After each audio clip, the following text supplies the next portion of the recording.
네, 여러분 한 주간 수고 많으셨습니다. 새벽 예배를 우리가 그동안 하지 않다가 새벽 예배를 시작한다는 게 참 어렵습니다.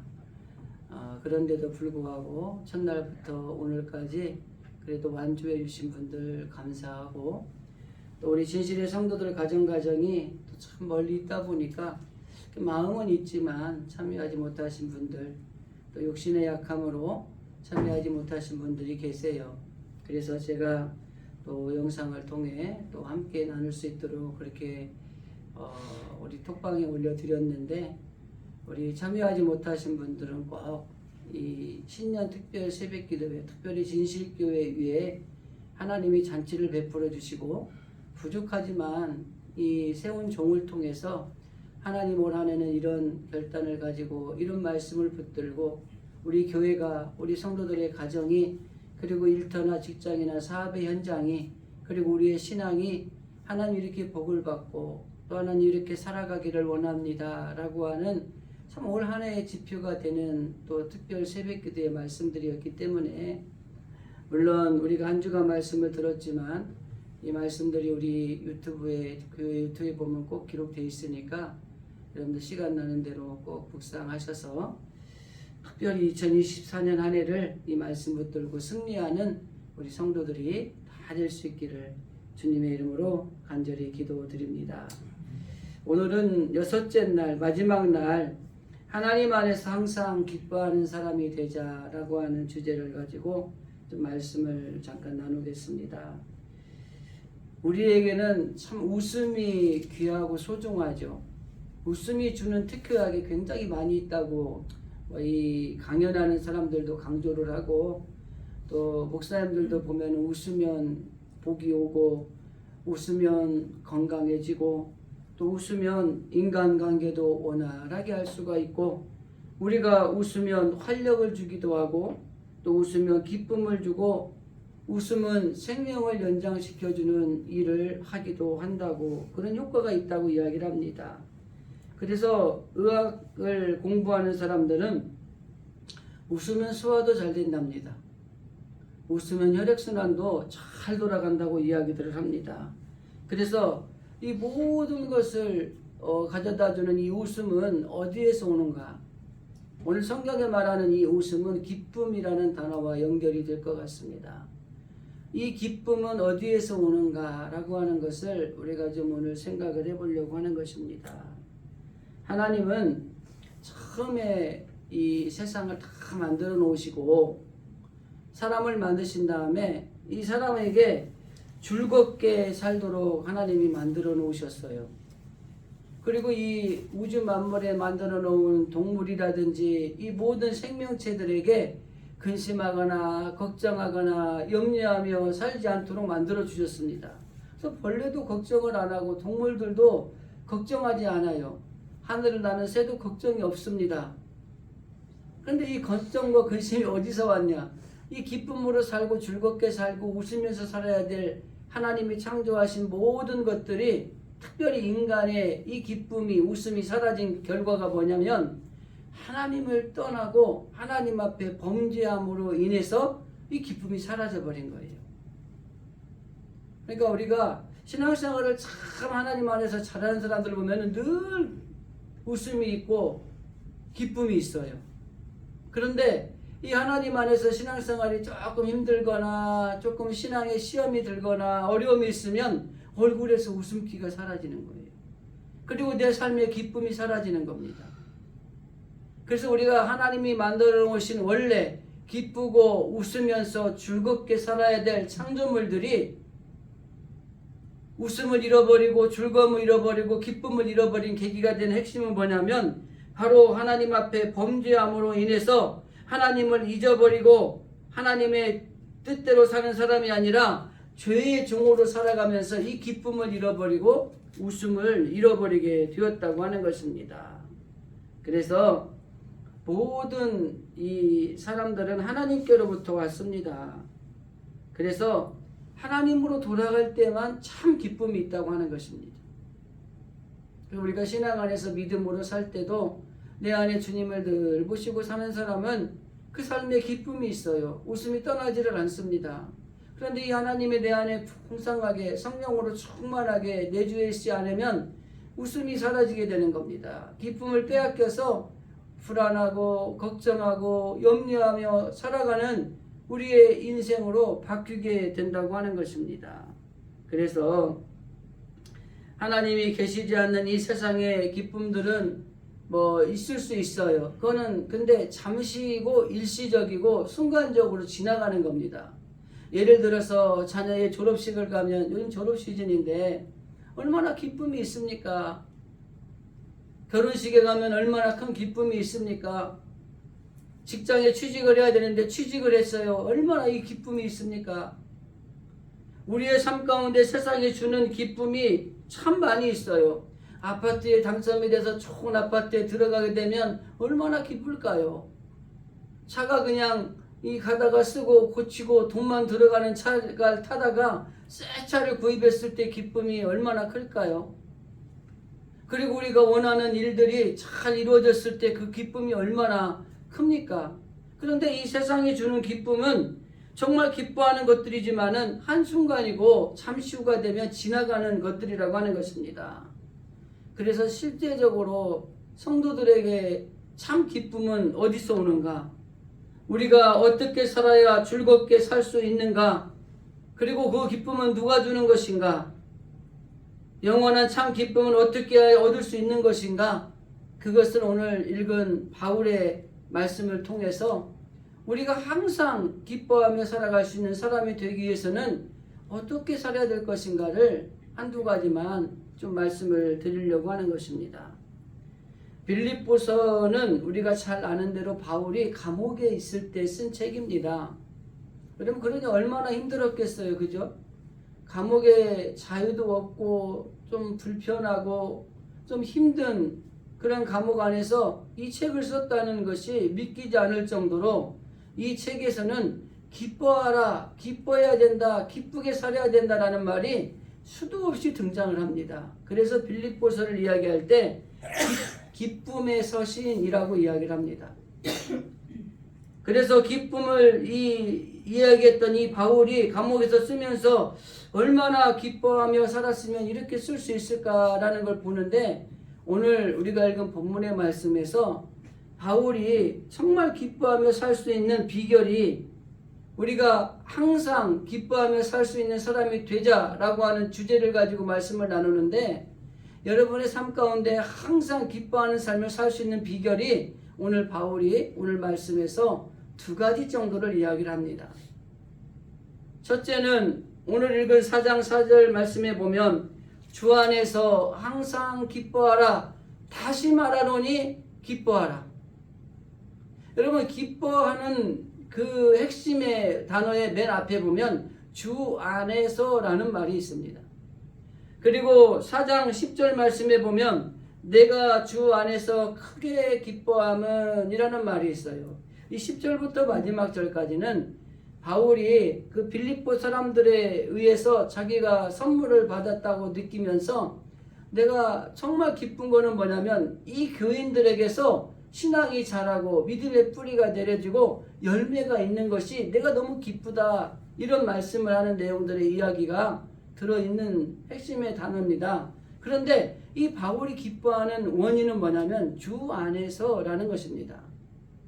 아까 제가 서두에 세상에서의 기쁨이 참 많이 있다고 나열을 하지 않았습니까?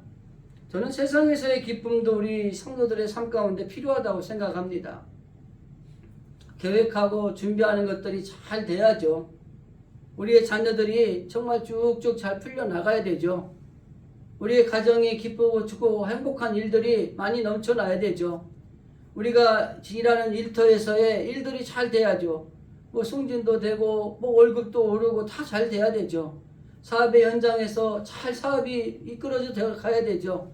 이 모든 기쁨이 필요한데 바울이 감옥에서 편지를 쓰면서 기뻐했던 가장 중요한 키포인트는 뭐냐면 주님 안에서라고 하는 것입니다. 우리가 세상적인 기쁨은 잠시이고 순간적이고 사라질 것들이지만 하나님이 주시는 기쁨은 영원하다고 하는 것입니다. 그리고 기뻐하며 살 수 있는, 항상 기뻐하며 살 수 있는 비결이 주 안에 있을 때 가능하다고 하는 것을 바울은 강조하고 있는 것입니다. 주 안에 있을 때 예수님의 마음을 품고 우리가 서로 사랑할 수 있는 것입니다. 주 안에 있을 때 어떤 환경 속에서도 기뻐할 수 있는 거예요. 왜? 주님이 내 안에 계시고 그 주님이 이 어려운 환경이나 모든 삶을 책임져 줄 것이기 때문에 환경은 안 좋지만 기뻐할 수 있는 거예요. 주 안에 있을 때에 염려하지 않고 오히려 기도할 수 있는 겁니다. 주님이 내 안에 계시면 염려할 일이 생길 때 염려하기보다는 하나님 앞에 그 문제를 내려놓고 기도하는 사람이 된다는 거예요. 그런데 주님 안에 있지 않으면 염려하기 시작을 해요. 걱정이 쌓이기 시작을 합니다. 근심하기 시작하고 불안해합니다. 그리고는 스트레스를 받고 육체적인 질병이 생기기도 하고 정신적으로 어려움을 당하기도 하고 그래서 결국은 모든 걸 포기하는 일에 이르기까지 가는 인생들이 참 많이 있다는 거예요. 그런데 주 안에 있을 때 그런 일들을 만나면 하나님 앞에 나와서 내려놓고 기도한다는 거예요. 주 안에 있을 때 마음속에 긍정적이고 적극적인 생각으로 채워나갈 수가 있습니다. 이런 것처럼 능력 있는 신앙생활의 비결이 뭐예요? 오직 주 안에서 라는 단어에서 해결을 받을 수 있다고 하는 것입니다. 주 안에서 긍정적으로 생각하는 사람이 만사를 기쁘게 살아갈 수 있다고 하는 것입니다. 항상 기뻐할 수 있는 비결은 어디에 있습니까? 주 안에서 살아갈 때 가능하다고 하는 것입니다. 그래서 여러분 꼭 주님을 모셔드리고 살아야 돼요. 성령으로 충만한 삶을 살아야 돼요. 그래야지 이 만사가 어떤 상황과 어떤 환경에 부딪히더라도 우리는 늘 기뻐하는 삶을 살아갈 수 있어요. 여러분 그 기뻐하며 사는 사람을 통해서 전파가 돼요. 이 기쁨의 바이러스를 사실은 퍼뜨려야 돼요. 전염병 바이러스가 아니라 이 기쁨의 바이러스를 자꾸 터뜨려야 돼요. 그래서 내 하나로 인해서 이 공동체가 기뻐해야 돼요. 나 하나로 인해서 우리 가정이 기쁘고 즐거워야 돼요. 나 하나로 인해서 우리 교회 공동체가 기쁨이 넘치고 즐거움이 넘쳐야 되는 것입니다. 그래서 그 비결은 바울이 말합니다. 주 안에서 우리가 살아갈 때에 항상 기뻐할 수 있다. 그리고 또 한 가지 10절 이하 12절 말씀에 보면은 11절에 내가 궁핍함으로 말하는 것이 아니라 어떠한 형편이 있든지 나는 자족하기를 배웠다. 그리고 그 자족에 대해서 12절에서 해석을 합니다. 자족이 뭐냐면 비천에도 처할 줄 알고 풍부에도 처할 줄 알고 배부름과 배고픔, 풍부와 궁핍에도 일체의 비결을 배웠다. 그러니까 있다고 좋고 없다고 낙심하는 것도 아니라는 거예요. 그리고 배고프다고 막 힘들다고 찌진대지 않고 배부르다고 교만하지 않는다는 거예요. 그러니까 어떠한 처지에 놓였든지 간에 내가 일체의 비결을 배웠다. 이게 자족이에요. 스스로 있는 것에 만족할 줄 아는 것이 자족입니다. 경제적인 관념도 마찬가지예요. 1,000원을 가지고 있으면 그 1,000원을 가지고 자족할 수 있는 것이 이게 항상 기뻐하며 살 수 있는 거예요. 근데 1,000원을 가진 사람은 10,000원을 가진 사람을 보면서 막 원망하고 불평하는 거예요. 왜 나는 1,000원밖에 없냐고 탓하는 거예요. 10,000원 가진 사람을 부러워하거나 10,000원 가진 사람을 헐뜯는 거예요. 이거는 자족하는 삶이 아니에요. 그러니까 기쁨이 사라지는 겁니다. 그러니까 불평하고 원망하는 일들이 생기게 되는 거예요. 배고프다고 그리고 배부르다고 그 위치에 따라서 자기는 만족할 수 있는 비결을 배웠다고 하는 것입니다.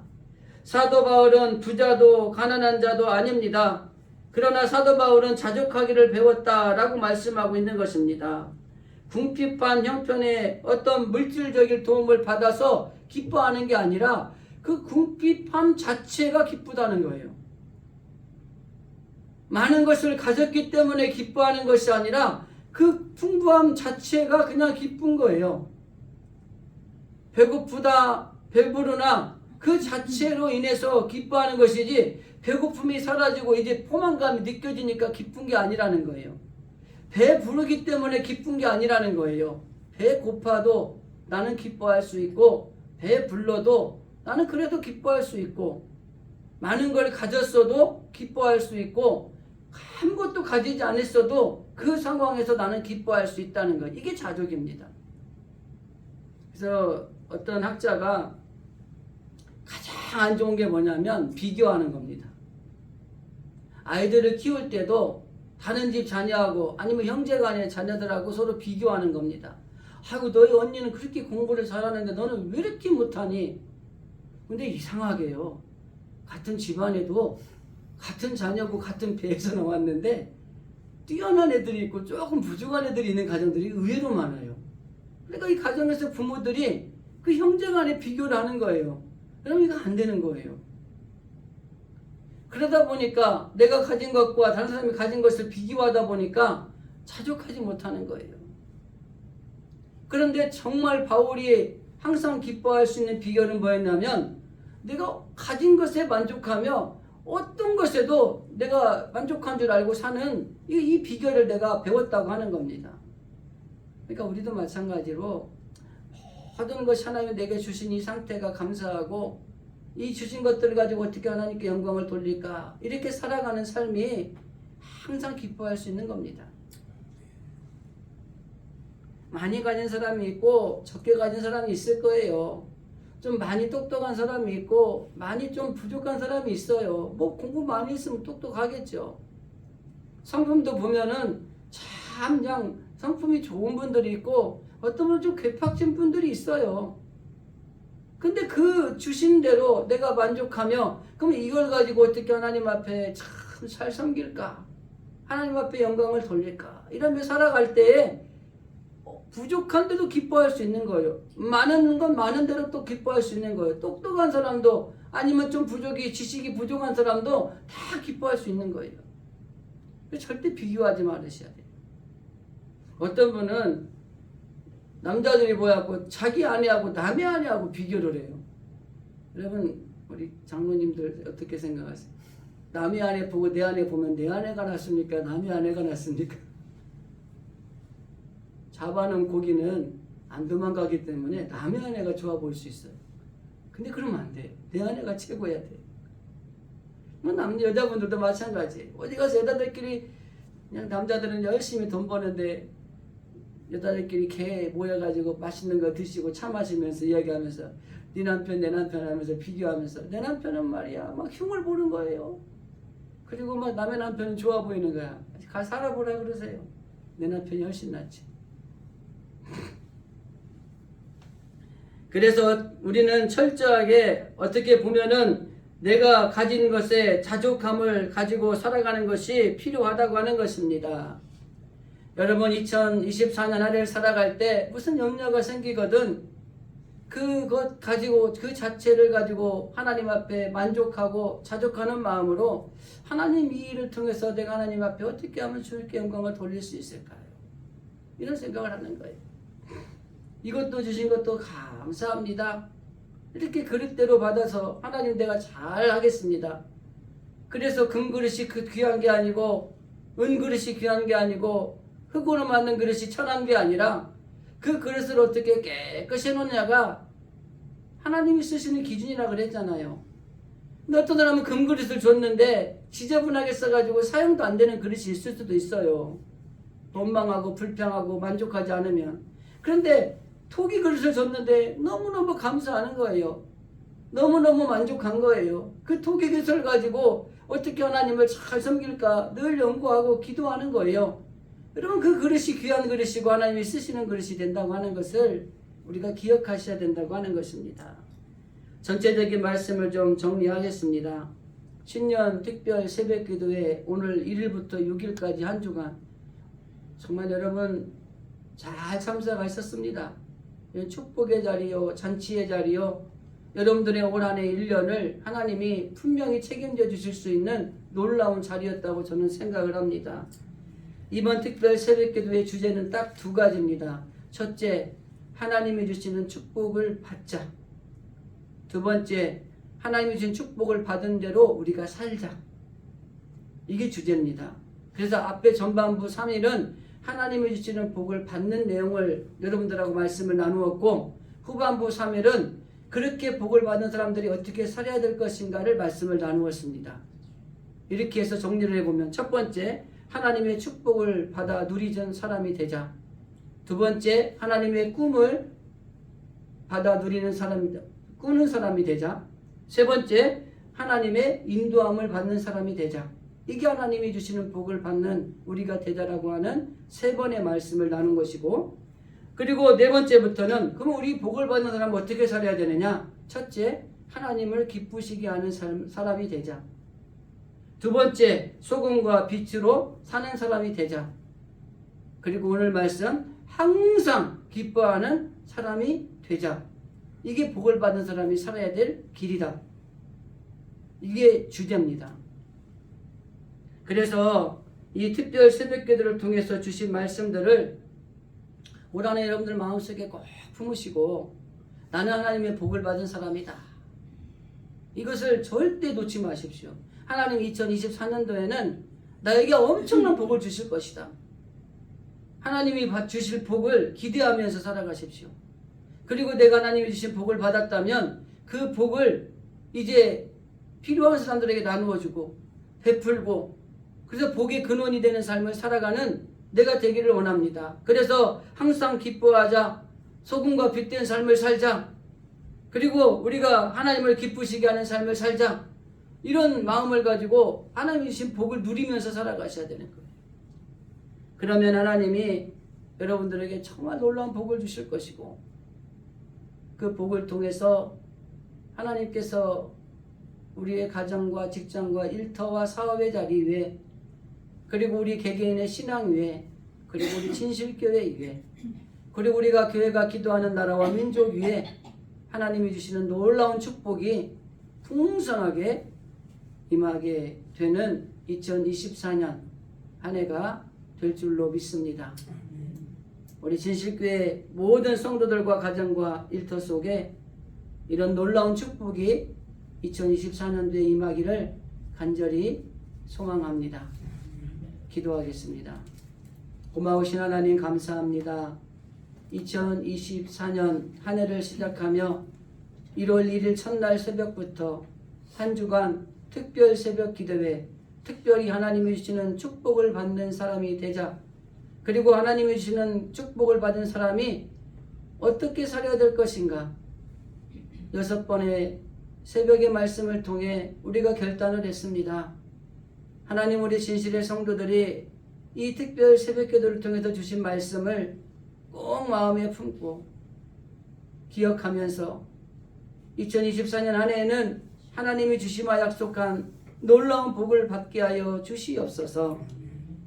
그 받은 복을 나만 받아 누리는 것이 아니라 하나님 그 받은 복을 정말 나누어 주고 베풀고, 그리고 복의 근원이 되는 삶을 살아가기 위해서 하나님이 기뻐하시는 삶을 살아가게 하시고, 소금과 빛된 삶을 살아가게 하시며 항상 기뻐하는 삶을 살아가는 우리들이 꼭 되게 하여 주시옵소서. 하나님 감사합니다. 부족한 종을 통해서, 그리고 우리 진실교회를 통해서 이 새벽 첫 시간을, 한 주간을 하나님께 드리게 하심을 진심으로 감사를 드립니다.